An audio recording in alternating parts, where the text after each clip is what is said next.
हंसता खेलता घर था मेरा, अब नहीं रहा। कभी आपने सोचा है कि एक घर आखिर टूटता कैसे है?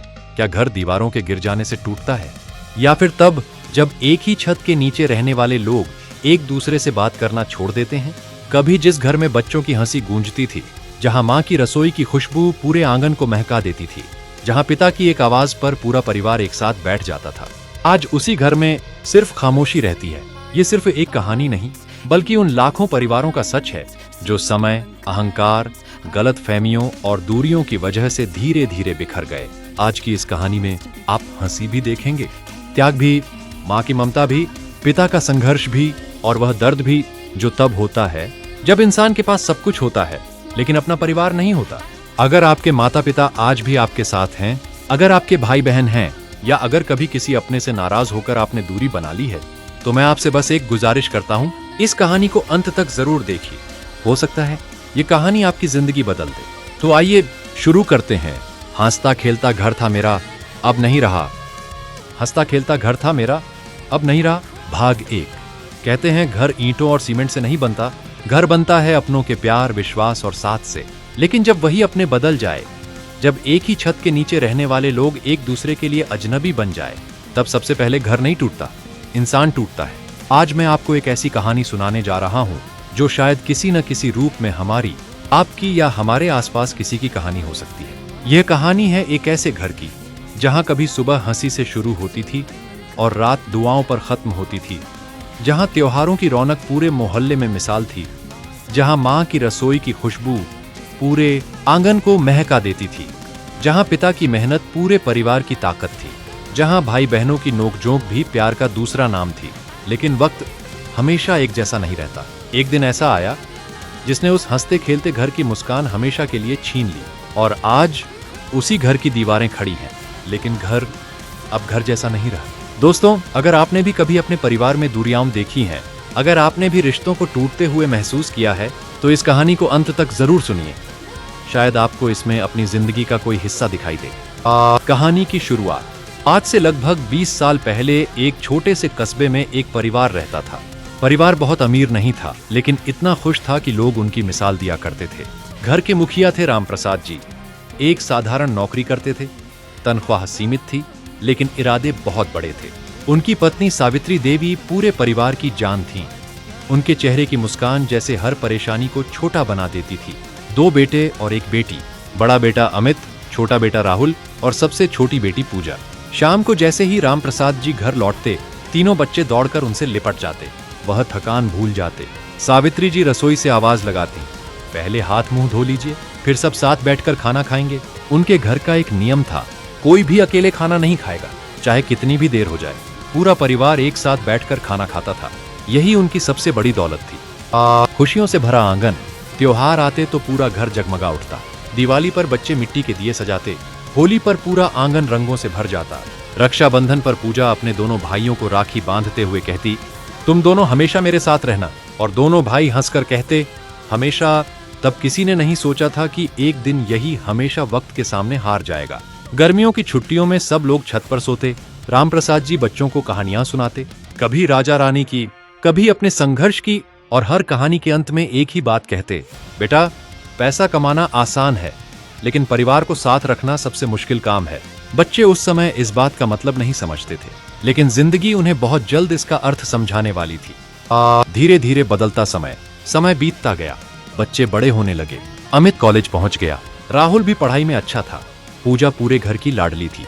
राम प्रसाद जी की उम्र बढ़ रही थी, जिम्मेदारियां भी बढ़ती जा रही थीं। महंगाई बढ़ी, खर्च बढ़े, लेकिन आमदनी वहीं की वहीं रही। अब पहली बार घर में पैसों की चिंता दिखाई देने लगी। फिर भी सावित्री जी हमेशा कहती, जब तक हम सब साथ हैं, कोई परेशानी बड़ी नहीं हो सकती। काश ये बात हमेशा सच रहती, क्योंकि आने वाला समय इस परिवार की सबसे कठिन परीक्षा लेकर आने वाला था। और इसी परीक्षा से शुरू हुई उस घर के बिखरने की कहानी। एक ऐसी कहानी जिसे सुनकर शायद आपकी आंखें भी नम हो जाएं। हंसता खेलता घर था मेरा, अब नहीं रहा, भाग 2, पहली दरार। समय किसी के लिए नहीं रुकता। जिस घर में कभी बच्चों की खिलखिलाहट गूंजती थी, वहां अब जिम्मेदारियों की आवाजें सुनाई देने लगी थीं। राम प्रसाद जी की उम्र बढ़ रही थी। शरीर पहले जैसा साथ नहीं देता था, लेकिन चेहरे पर मुस्कान अब भी वही थी। एक दिन ऑफिस से लौटते समय उन्हें सीने में तेज दर्द उठा। किसी तरह घर पहुंचे। सावित्री देवी घबरा गईं। उन्हें तुरंत अस्पताल ले जाया गया। डॉक्टर ने जांच के बाद कहा, अब इन्हें आराम की जरूरत है। ज्यादा तनाव और मेहनत इनकी सेहत के लिए ठीक नहीं है। यह सुनते ही जैसे पूरे परिवार के पैरों तले जमीन खिसक गई। राम प्रसाद जी ही उस घर की सबसे बड़ी ताकत थे। अब सवाल था, अगर वे आराम करेंगे तो घर कैसे चलेगा। अमित ने पढ़ाई के साथ साथ नौकरी की तलाश शुरू कर दी। राहुल भी ट्यूशन पढ़ाने लगा। दोनों भाइयों ने कोशिश तो बहुत की, लेकिन कमाई इतनी नहीं थी कि घर आराम से चल सके। धीरे धीरे घर की बचत खत्म होने लगी। सावित्री देवी ने अपने गहनों का डिब्बा निकाला, वही गहने जिन्हें उन्होंने सालों से संभाल कर रखा था।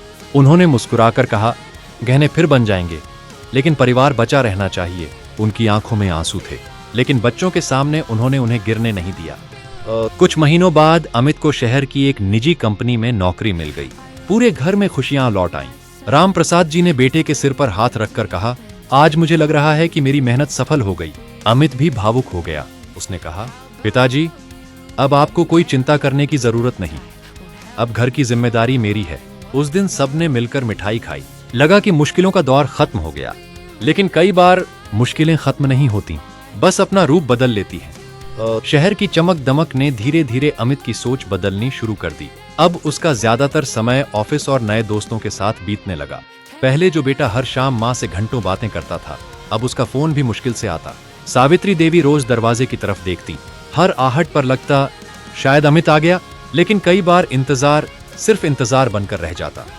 उधर राहुल गांव में रहकर पिता की सेवा कर रहा था। उसे कई अच्छी नौकरियों के अवसर मिले, लेकिन उसने सब ठुकरा दिए। उसने सोचा, अगर मैं भी चला गया तो माँ पिताजी का ध्यान कौन रखेगा। किसी ने उसकी इस कुर्बानी की तारीफ नहीं की, क्योंकि अक्सर जो पास होता है उसकी कीमत सबसे बाद में समझ आती है। कुछ समय बाद अमित की शादी तय हो गई। घर में फिर से रौनक लौट आई। ढोलक बजी, मेहमान आए, आंगन फिर से हंसी से भर गया। राम प्रसाद जी की आंखों में खुशी के आंसू थे। उन्हें लगा अब परिवार और बड़ा होगा, घर में प्यार और बढ़ेगा। लेकिन किस्मत ने शायद कुछ और ही लिख रखा था। शादी के बाद शुरुआत के कुछ दिन बहुत अच्छे रहे। नई बहू ने सबका दिल जीत लिया, लेकिन धीरे धीरे छोटी छोटी बातों पर मतभेद शुरू होने लगे। कभी रसोई को लेकर, कभी खर्चों को लेकर, कभी घर के फैसलों को लेकर। शुरुआत में सबने सोचा नया रिश्ता है, समय लगेगा, लेकिन वही छोटी छोटी बातें धीरे धीरे बड़े झगड़ों में बदलने लगी। और पहली बार उस घर में ऊंची आवाजें सुनाई देने लगीं, जिस घर में कभी सिर्फ हंसी गूंजा करती थी। राम प्रसाद जी चुपचाप सब देखते रहे। सावित्री देवी हर बार बात संभालने की कोशिश करती, लेकिन कुछ दरारें ऐसी होती हैं जो दिखाई तो नहीं देती, पर धीरे धीरे पूरी दीवार को कमजोर कर देती है। यहीं से उस हंसते खेलते घर की नींव हिलनी शुरू हुई। हंसता खेलता घर था मेरा, अब नहीं रहा। भाग 3, रिश्तों की दूरियां। कहते हैं रिश्ते एक दिन में नहीं टूटते, वे धीरे धीरे बिखरते हैं। पहले बातचीत कम होती है, फिर मुस्कानें गायब हो जाती हैं, और एक दिन ऐसा आता है जब एक ही घर में रहने वाले लोग एक दूसरे से अनजान हो जाते हैं। राम प्रसाद जी के घर में भी अब कुछ ऐसा ही होने लगा था। जहां पहले सुबह चाय की प्याली के साथ हंसी सुनाई देती थी, अब वहां सन्नाटा था। सावित्री देवी हर दिन यही कोशिश करती कि पूरा परिवार एक साथ बैठकर खाना खाए, लेकिन अब हर किसी के पास कोई ना कोई बहाना होता। अमित कहता, मुझे ऑफिस का काम है। बहू कहती, मैं बाद में खा लूंगी। राहुल पिता के साथ चुपचाप बैठकर खाना खा लेता, और पूजा वह सबको देखकर बस मुस्कुरा देती, ताकि किसी को उसके मन का दर्द दिखाई न दे। एक शाम राम प्रसाद जी ने सभी को बैठक में बुलाया। उन्होंने बड़े प्यार से कहा, बेटा, पैसा जरूरी है, लेकिन परिवार उससे भी ज्यादा जरूरी है। अगर हम एक दूसरे से बात करना छोड़ देंगे तो एक दिन ऐसा आएगा कि हमारे पास सब कुछ होगा, लेकिन अपना कोई नहीं होगा। कमरे में कुछ पल के लिए सन्नाटा छा गया। अमित ने सिर झुका लिया, लेकिन अगले ही दिन वह फिर काम में इतना व्यस्त हो गया कि पिता की बात पीछे छूट गई। धीरे धीरे घर के खर्चों को लेकर भी तनाव बढ़ने लगा। किस बात पर कितना खर्च होगा, कौन कितना देगा, और किसकी जिम्मेदारी क्या है, इन बातों ने रिश्तों की मिठास कम कर दी। जो घर कभी प्यार से चलता था, अब हिसाब किताब से चलने लगा। उधर राहुल अपनी छोटी सी नौकरी और ट्यूशन से घर चलाने की कोशिश कर रहा था। वह सुबह जल्दी उठता, पिता की दवाइयां लाता, माँ के काम में हाथ बटाता, फिर काम पर चला जाता। रात को थका हुआ लौटता, लेकिन उसके चेहरे पर शिकायत नहीं होती, क्योंकि उसने अपने पिता की एक बात दिल में बसा ली थी, परिवार का साथ कभी मत छोड़ना। एक रात राम प्रसाद जी छत पर अकेले बैठे आसमान को देख रहे थे। राहुल उनके पास आया, धीरे से बोला, पिताजी क्या सोच रहे हैं? राम प्रसाद जी ने हल्की मुस्कान के साथ कहा, मैं सोच रहा हूँ कि जब तुम लोग छोटे थे तब इस छत पर कितना शोर हुआ करता था। तुम तीनों भागते थे, हंसते थे, लड़ते थे, फिर 5 मिनट बाद गले भी मिल जाते थे। आज वही छत है, वही आसमान है, लेकिन आवाजें कहीं खो गई। राहुल की आंखें भर आईं। उसने पहली बार अपने पिता को इतना टूटता हुआ देखा था। कुछ दिनों बाद पूजा की शादी भी तय हो गई। पूरा परिवार उसकी शादी की तैयारियों में जुट गया। शादी खूब धूमधाम से हुई। विदाई के समय पूजा अपनी माँ से लिपटकर बहुत रोई। फिर दोनों भाइयों का हाथ पकड़कर बोली, एक बात याद रखना, माँ पिताजी का कभी दिल मत दुखाना। अगर तुम दोनों साथ रहोगे तो यह घर हमेशा घर बना रहेगा। दोनों भाइयों ने मुस्कुराकर हाँ तो कह दिया, लेकिन शायद किस्मत को यह मंजूर नहीं था। पूजा की विदाई के बाद घर और सूना हो गया। माँ की आंखें हर दिन बेटी को याद करके भर आती। रामप्रसाद जी पहले से ज्यादा खामोश रहने लगे। और इसी बीच एक दिन अमित ने ऐसा फैसला सुनाया जिसने पूरे परिवार की नींद उड़ा दी। उसने कहा, पिताजी, मैं शहर में अलग घर लेना चाहता हूँ। रोज आना जाना मुश्किल होता है और अब मुझे अपनी जिंदगी अपने तरीके से जीनी है। यह सुनकर कमरे में जैसे समय ठहर गया। सावित्री देवी के हाथ से चाय का कप छूटकर जमीन पर गिर पड़ा। रामप्रसाद जी कुछ पल तक बेटे का चेहरा देखते रहे। फिर उन्होंने सिर्फ इतना कहा, अगर यही तुम्हारी खुशी है तो मैं तुम्हें रोकूंगा नहीं। लेकिन उस रात पहली बार रामप्रसाद जी ने अपने कमरे का दरवाजा बंद किया और चुपचाप रो पड़े, क्योंकि उन्हें समझ आ गया था जिस घर को बनाने में उन्होंने पूरी जिंदगी लगा दी वह अब धीरे धीरे बिखरने लगा था। हंसता खेलता घर था मेरा, अब नहीं रहा। भाग 4, बिछड़ते कदम टूटते दिल। सुबह का समय था। आंगन में वही पुराना नीम का पेड़ खड़ा था। उसकी शाखाओं पर चिड़ियां चहचहा रही थीं, लेकिन आज उस घर में कोई आवाज नहीं थी। सावित्री देवी चुपचाप रसोई में खड़ी थी। रामप्रसाद जी बरामदे में बैठे अखबार खोले हुए थे, पर उनकी नजरें किसी खबर पर नहीं थी। वे बार बार दरवाजे की तरफ देख रहे थे। आज अमित अपना सामान लेकर शहर जाने वाला था। कुछ ही देर में एक छोटा सा ट्रक घर के बाहर आकर रुका। सामान एक एक करके बाहर जाने लगा। वही अलमारी, वही पलंग, वही कुर्सी जिन्हें कभी पूरे परिवार ने मिलकर खरीदा था। हर सामान के साथ जैसे घर का एक टुकड़ा भी बाहर जा रहा था। रामप्रसाद जी सब देखते रहे, लेकिन कुछ बोले नहीं। सावित्री देवी धीरे से अमित के पास आईं। उन्होंने उसके सिर पर हाथ फेरते हुए कहा, बेटा, अलग घर बसाना गलत नहीं है, लेकिन अपने घर से रिश्ता कभी मत तोड़ना। ये दरवाजा तुम्हारे लिए हमेशा खुला रहेगा। अमित ने मां के पैर छुए। उसकी आंखें भी नम थीं, लेकिन शायद नए सपनों की चमक ने उन आंसुओं को जल्दी ही छिपा दिया। जब गाड़ी चलने लगी, रामप्रसाद जी ने बस इतना कहा, खुश रहना बेटा और अपना ख्याल रखना। गाड़ी धीरे धीरे दूर होती गई। सावित्री देवी तब तक सड़क को देखती रहीं, जब तक वह आंखों से ओझल नहीं हो गई। उस दिन घर का आंगन पहली बार इतना खाली लगा। दिन बीतते गए। पहले हर रविवार अमित घर आता था, फिर महीने में एक बार, और फिर कई कई महीने गुजर जाते। सावित्री देवी हर त्योहार पर उसकी पसंद की मिठाई बनाती। राहुल मुस्कुराकर कहता, माँ, शायद इस बार भैया नहीं आ पाएंगे। लेकिन माँ हर बार यही जवाब देती, कोई बात नहीं, अगर आज नहीं आएगा तो कल आ जाएगा। उम्मीद शायद दुनिया की सबसे खूबसूरत चीज है और सबसे दर्दनाक भी। एक दिन रामप्रसाद जी की तबीयत अचानक बहुत बिगड़ गई। राहुल उन्हें तुरंत अस्पताल ले गया। डॉक्टर ने कहा, इनका दिल बहुत कमजोर हो चुका है, इन्हें किसी भी तरह का तनाव मत दीजिए। राहुल ने उसी समय अमित को फोन किया, लेकिन वह एक जरूरी मीटिंग में था। उसने कहा, मैं कोशिश करता हूँ, शाम तक पहुंच जाऊंगा। शाम बीत गई, रात हो गई, लेकिन अमित नहीं आया। अस्पताल के बिस्तर पर लेटे रामप्रसाद जी बार बार दरवाजे की ओर देखते। हर कदमों की आहट पर उन्हें लगता शायद अमित आ गया, लेकिन हर बार कोई नर्स या कोई डॉक्टर अंदर आता। रात के करीब 2 बजे उन्होंने राहुल का हाथ पकड़कर धीमी आवाज में कहा, बेटा, अगर कभी तुम्हारा भाई लौट कर आए तो उससे कहना मुझे उससे कोई शिकायत नहीं थी, बस आखिरी बार उसे गले लगाना चाहता था। यह कहते कहते उनकी आंखों से आंसू बह निकले। राहुल खुद को संभाल नहीं पाया। उसने पहली बार अस्पताल के उसी कमरे में अपने पिता के सामने सिर झुकाकर रोना शुरू कर दिया। सुबह होने से पहले रामप्रसाद जी ने दुनिया को अलविदा कह दिया। जिस इंसान ने पूरी जिंदगी अपने परिवार को जोड़े रखा, वह चुपचाप चला गया। घर का सबसे मजबूत स्तंभ अब हमेशा के लिए गिर चुका था। जब अमित पहुंचा, तब तक बहुत देर हो चुकी थी। उसने सफेद चादर में लिपटे अपने पिता को देखा और उनके चरणों में गिरकर फूट फूट कर रोने लगा। वह बार बार यही कह रहा था, पिताजी, एक बार आंखें खोल दीजिए, मैं आ गया हूं, देखिए मैं आ गया हूं। लेकिन कुछ रिश्ते एक बार खामोश हो जाए तो फिर कभी जवाब नहीं देते। उस दिन पूरे घर में सिर्फ एक ही आवाज गूंज रही थी, रोने की। और उस रोने में पछतावा भी था, मोहब्बत भी, और वह दर्द भी जिसका इलाज किसी डॉक्टर के पास नहीं होता। यहीं से उस घर की कहानी ने ऐसा मोड़ लिया जिसके बाद सब कुछ बदल गया। हंसता खेलता घर था मेरा, अब नहीं रहा। भाग 5, माँ का सूना आंगन। कहते हैं जब पिता का साया सिर से उठ जाता है तो घर की दीवारें भी पहले जैसी मजबूत नहीं रहती। राम प्रसाद जी की 13वीं के बाद एक एक करके सभी रिश्तेदार अपने अपने घर लौट गए। आंगन में बिछी कुर्सियां हटा दी गई, बर्तन समेट दिए गए, अगरबत्ती की खुशबू भी धीरे धीरे हवा में खो गई। लेकिन एक चीज थी जो अब भी वहीं थी, वह था सन्नाटा। ऐसा सन्नाटा जो कानों से नहीं दिल से सुनाई देता है। सावित्री देवी सुबह उठती, पहले की तरह 2 कप चाय बनाती, फिर अचानक उन्हें याद आता अब दूसरा कप पीने वाला कोई नहीं है। वे चुपचाप वह चाय तुलसी के पौधे में उड़ेल देती। उनकी आंखें भर आती, लेकिन आंसू अब जैसे थक चुके थे। राहुल हर संभव कोशिश करता कि माँ अकेलापन महसूस न करें। ऑफिस जाने से पहले उनके साथ बैठकर चाय पीता, शाम को लौटते समय उनकी पसंद की मिठाई या फूल ले आता, कभी उन्हें मंदिर ले जाता, कभी पार्क में टहलाने। लेकिन माँ का दर्द बाहर घूम आने से कम नहीं होता था, क्योंकि उनका सबसे बड़ा सहारा अब इस दुनिया में नहीं था। उधर अमित भी अंदर से टूट चुका था। उसे हर रात पिता की आखिरी बात याद आती, अगर कभी तुम्हारा भाई लौट कर आए तो उससे कहना मुझे उससे कोई शिकायत नहीं थी।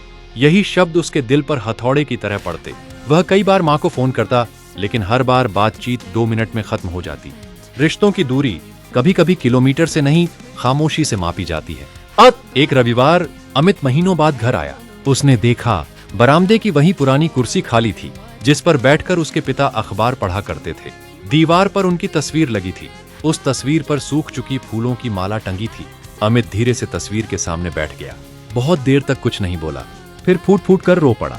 उसने तस्वीर से कहा, पिताजी मैंने बहुत देर कर दी, आपने कभी कुछ नहीं मांगा, और जब आपको सिर्फ मेरा थोड़ा सा समय चाहिए था तब भी मैं नहीं दे पाया। उसकी आवाज सुनकर सावित्री देवी बाहर आईं। उन्होंने बेटे के सिर पर हाथ रखा और पहली बार माँ बेटा एक दूसरे से लिपटकर बहुत देर तक रोते रहे। उस दिन राहुल भी वहीं खड़ा था। उसके मन में अमित के लिए कोई गुस्सा नहीं था। उसने सिर्फ इतना कहा, भैया अभी भी देर नहीं हुई है, पिताजी तो वापस नहीं आएंगे, लेकिन माँ अभी हमारे साथ हैं, अब उन्हें कभी अकेला मत छोड़ना। अमित ने बिना कुछ कहे राहुल का हाथ पकड़ लिया। दोनों भाइयों की आंखों में आंसू थे। ऐसा लगा शायद रिश्ते फिर से जुड़ने लगे हैं। लेकिन जिंदगी हर मोड़ पर इंसान की परीक्षा लेती है। कुछ ही दिनों बाद पैतृक घर को लेकर चर्चा शुरू हुई। रिश्तेदार सलाह देने लगे, इतना बड़ा घर है, बेच दो, पैसे आपस में बांट लो। आजकल कौन संयुक्त परिवार में रहता है। इन सलाहों ने फिर से पुराने घाव कुरेद दिए। अमित असमंजस में था। राहुल साफ कह रहा था, यह सिर्फ मकान नहीं है, यह पिताजी की आखिरी निशानी है। सावित्री देवी दोनों बेटों की बातें सुन रही थीं। उनकी आंखों में डर साफ दिखाई दे रहा था। उन्हें लग रहा था जिस घर को उन्होंने और राम प्रसाद जी ने जीवन भर संभाला, क्या अब वही घर 2 बेटों के बीच दीवार बन जाएगा। उस रात सावित्री देवी अकेली राम प्रसाद जी की तस्वीर के सामने बैठी, धीरे से बोली, सुन रहे हो ना, जिस घर को बचाने के लिए हमने पूरी जिंदगी संघर्ष किया, आज वही घर हमारे बच्चों की परीक्षा बन गया है। अगर कहीं हो तो अपने बच्चों को सही रास्ता दिखा देना। कमरे में कोई जवाब नहीं था, बस दीवार पर टंगी तस्वीर और टिमटिमाता हुआ एक छोटा सा दीपक। लेकिन कभी कभी खामोशी भी बहुत कुछ कह जाती है, और इसी खामोशी के साथ इस परिवार की अगली परीक्षा शुरू होने वाली थी। हंसता खेलता घर था मेरा, अब नहीं रहा। भाग 6, माँ का फैसला। कहते हैं जब संपत्ति रिश्तों से बड़ी हो जाए तो घर मकान बन जाता है। राम प्रसाद जी के जाने के बाद यही परीक्षा अब इस परिवार के सामने खड़ी थी। रिश्तेदार, पड़ोसी और जान पहचान वाले, हर किसी की अपनी राय थी। कोई कहता इतना बड़ा घर बेच दो, कोई कहता 2 हिस्से कर दो, कोई कहता आज के समय में संयुक्त परिवार नहीं चलते। लेकिन किसी ने यह नहीं पूछा सावित्री देवी क्या चाहती हैं। एक शाम सभी लोग बैठक में बैठे थे। मेज पर घर के कागज रखे थे। कमरे में ऐसा सन्नाटा था कि घड़ी की टिक टिक भी साफ सुनाई दे रही थी। अमित ने धीमी आवाज में कहा, माँ मैं सिर्फ चाहता हूँ कि जो भी फैसला हो सबकी सहमति से हो। राहुल बोला, मुझे पैसों से ज्यादा इस घर की यादें प्यारी हैं। दोनों की बात सही थी, लेकिन दोनों के रास्ते अलग थे। तभी सावित्री देवी धीरे धीरे उठी।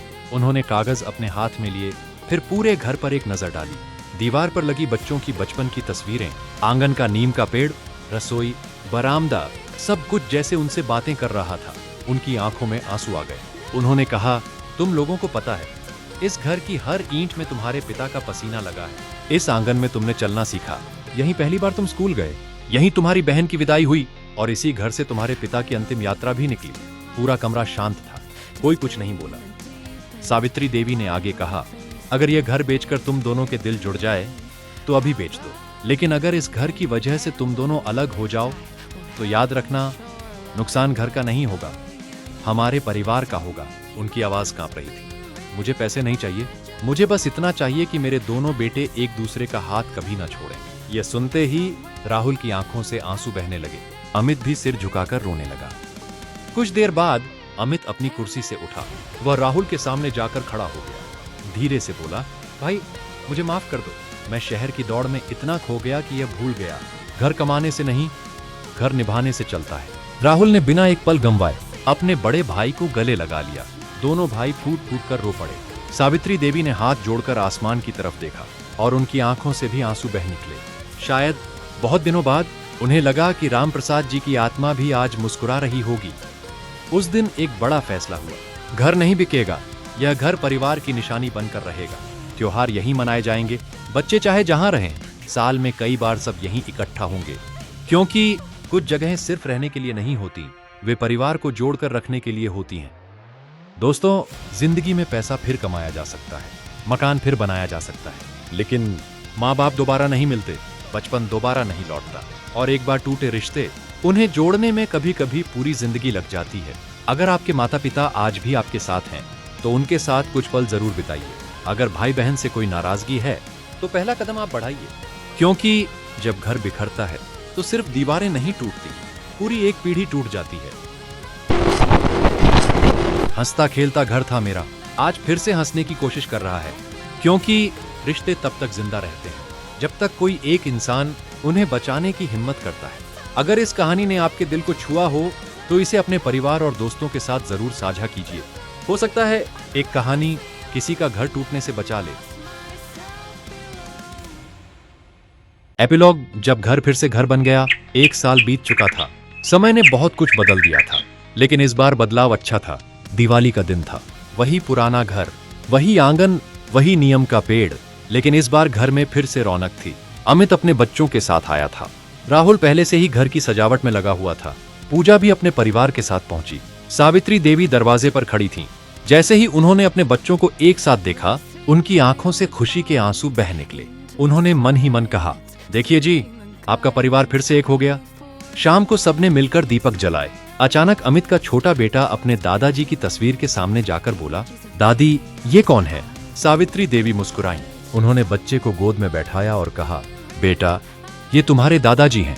इन्होंने हमें सिखाया था कि घर बड़ा होने से नहीं, दिल बड़े होने से चलता है। बच्चा मासूमियत से बोला, तो हम कभी अलग नहीं होंगे ना? कमरे में बैठे सभी लोगों की आंखें भर आईं। अमित ने अपने बेटे को सीने से लगा लिया और कहा, नहीं बेटा, अब हम कभी अलग नहीं होंगे। उस रात सब लोग छत पर बैठे थे। ठंडी हवा चल रही थी। आसमान में अनगिनत तारे चमक रहे थे। राहुल ने मुस्कुराते हुए कहा, याद है भैया, बचपन में पिताजी यही कहानियां सुनाया करते थे? अमित ने आसमान की ओर देखा, धीरे से बोला, हाँ, लेकिन उनकी सबसे बड़ी कहानी तो उनकी जिंदगी थी। उन्होंने हमें सिखाया कि परिवार की कीमत तब समझ आती है जब उसे खोने लगते हैं। सावित्री देवी ने दोनों बेटों का हाथ अपने हाथों में लिया और बोली, मुझसे एक वादा करो, मेरे बाद भी ये घर कभी सूना नहीं होना चाहिए। त्योहार चाहे छोटे हों या बड़े, एक दूसरे के सुख दुख में हमेशा साथ रहना। दोनों भाइयों ने एक साथ कहा, माँ, यह वादा है। दोस्तों, अगर आप ये कहानी सुन रहे हैं तो एक पल के लिए अपने घर के बारे में सोचिए। क्या आपके माता पिता आपका इंतजार करते हैं? क्या कोई भाई या बहन सिर्फ आपके एक फोन का इंतजार कर रहा है?